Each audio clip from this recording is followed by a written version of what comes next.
All right, let's get to it. All right, we're going to talk about some carving tips this week. Your assignment is going to involve being creative and carving something. We're going to go over a few safety rules and techniques before you guys get started with that.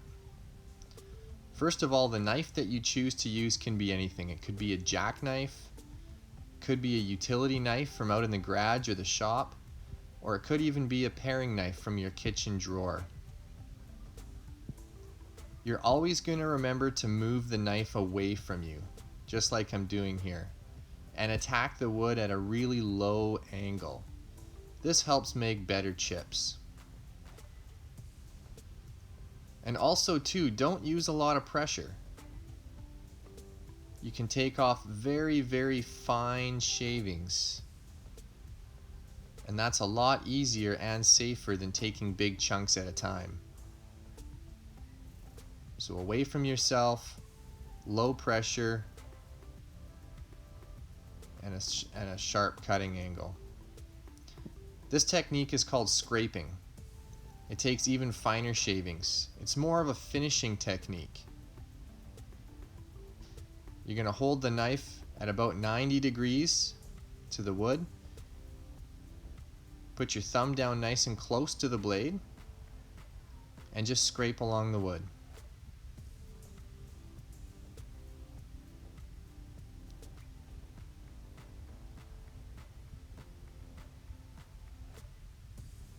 In this part here, we have to remember that we always also want to be moving the knife down the grain instead of up the grain. Just like on the jointer when we talk about in the shop and the hair on the dog, we always want to pet the hair on the dog so that it lays down and it doesn't stick up. Same thing happens in wood. So if you have a situation like this where you have a hollow or a shallow pocket that you're trying to carve out, you have to attack it from both sides. So move the knife down the grain on one side, flip your board around or your wood around, and attack it going down the grain again from the other side. And you can finish it off with a scraping technique.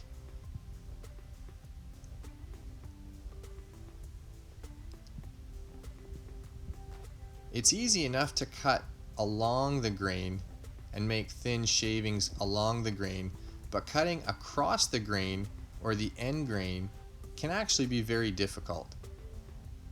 For this, you need a very sharp knife,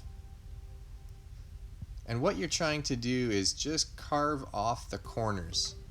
Just keep rotating the piece around, carving the corners off. Little bits at a time, again, are much easier than cutting off large pieces. And just as I'm showing you here, try to use a slicing motion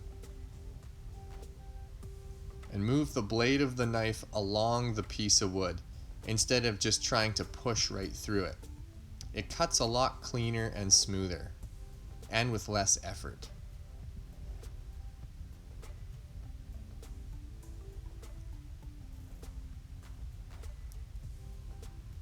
This is a good technique to use when you're trimming the end of your piece or when you need to cut it shorter and trim the length. Use this end grain cutting technique.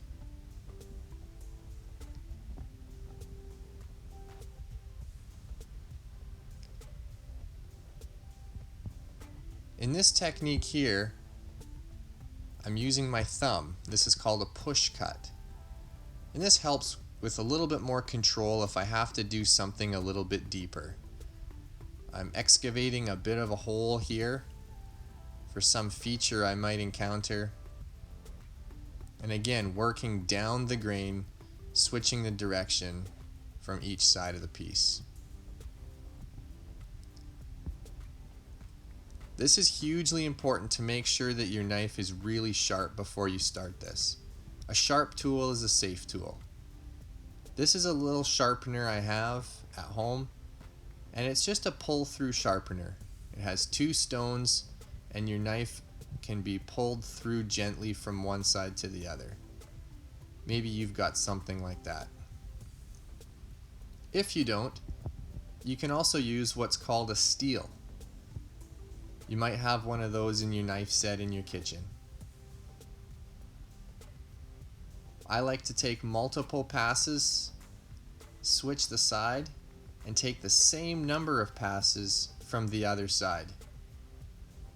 Focus on making sure your angle is the same both ways.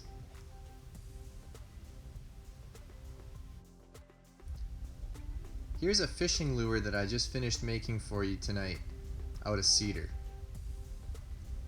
The eyelets are twisted wire I just made with pliers, and I drilled a small hole at the front, the back where the hook goes, and the midpoint just with my cordless drill. Those pieces will be epoxied in later on.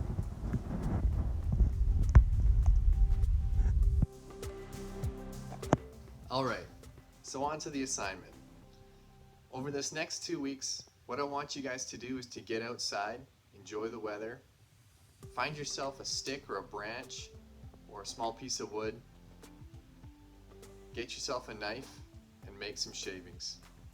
The project can be as simple as you want it to be. It could be as simple as a wiener roasting stick with a split fork.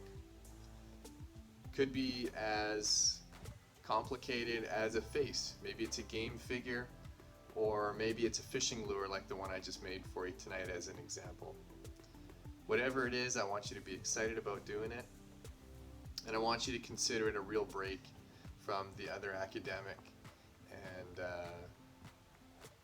screen time type work that we all find ourselves doing right now.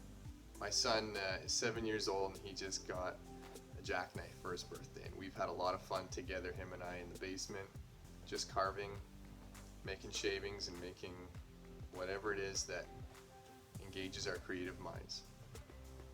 So I want you guys to practice that. Your assignment is to take a picture of your creation and email it to me next Friday.